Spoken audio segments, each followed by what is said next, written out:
antsika hitsangana ny lehilahy ny finoana sy ny vehivavy ny finoana rehetra. Alleluia.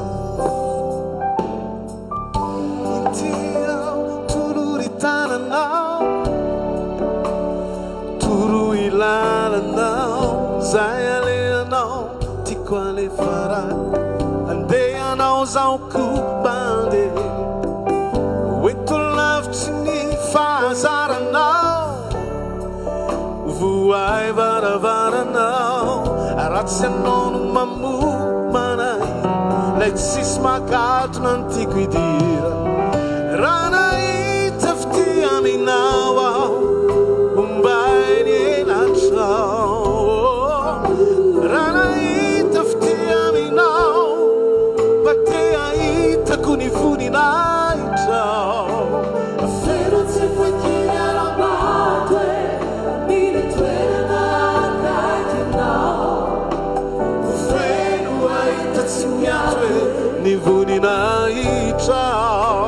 Amen.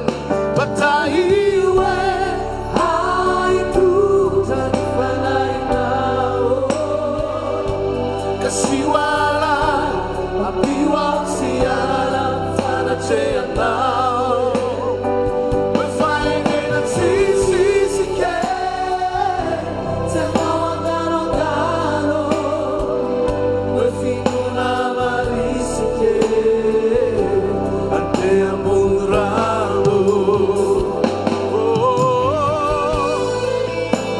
raiso ny finoana matanjaka raiso ny finoana marisika amin'izao fotoana izao raiso amin'ny anaran'i Jesosy. Alleluia.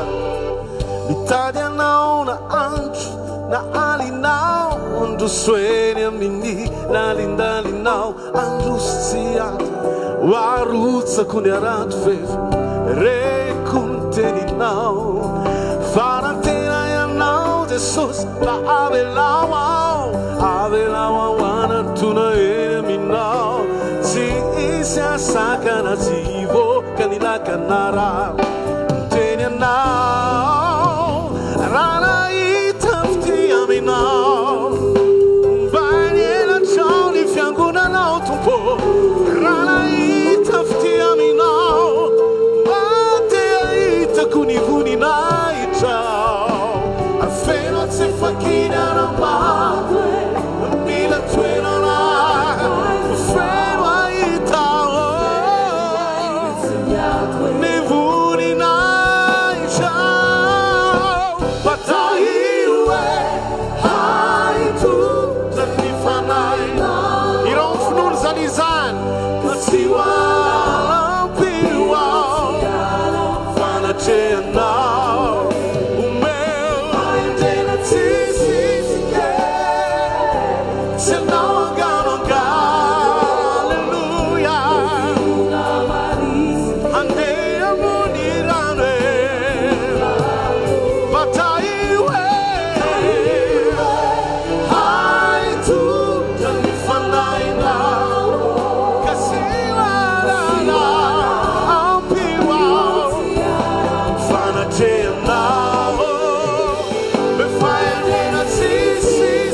andeha amon'ny rano